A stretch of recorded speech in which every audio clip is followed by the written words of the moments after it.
Ces derniers jours, nous avons assisté à une polémique concernant les montants reçus de la part de la BGDA. La BGDA, c'est le Bureau guinéen des droits d'auteur. Moi, j'ai reçu 669 000, je pense. Et on te dit les grands droits, qui a été, je pense que c'était 13 milliards cette année qu'on a donné.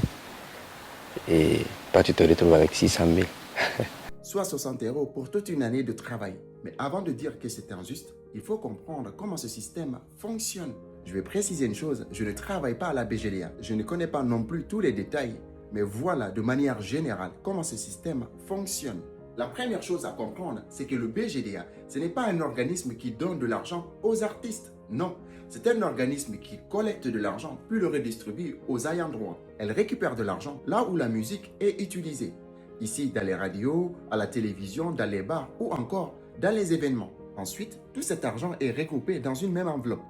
Et pour l'année 2025, la BGDA a collecté plus de 13 milliards de francs guinéens. Maintenant, la question qu'on se pose, comment tout cet argent est redistribué? La deuxième chose à comprendre, c'est que cet argent n'est pas distribué de manière équitable.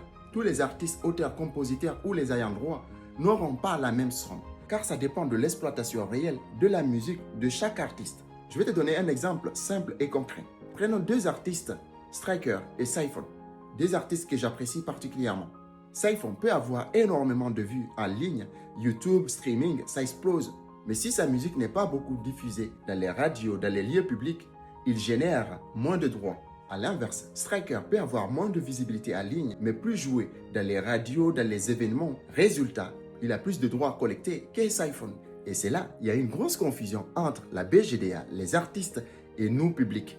La troisième chose donc à comprendre, c'est que les vues aujourd'hui ne veulent pas toujours dire plus de revenus. Parce que la BGDA ne collecte pas encore directement sur YouTube, ni sur les plateformes de streaming. Ce n'est donc pas le nombre de vues qu'on voit sur Internet qui paye les artistes. C'est l'exploitation réelle de la musique sur le terrain. Si tu es artiste, débutant ou confirmé, tu dois comprendre ces principes, car ça peut t'éviter beaucoup de frustration.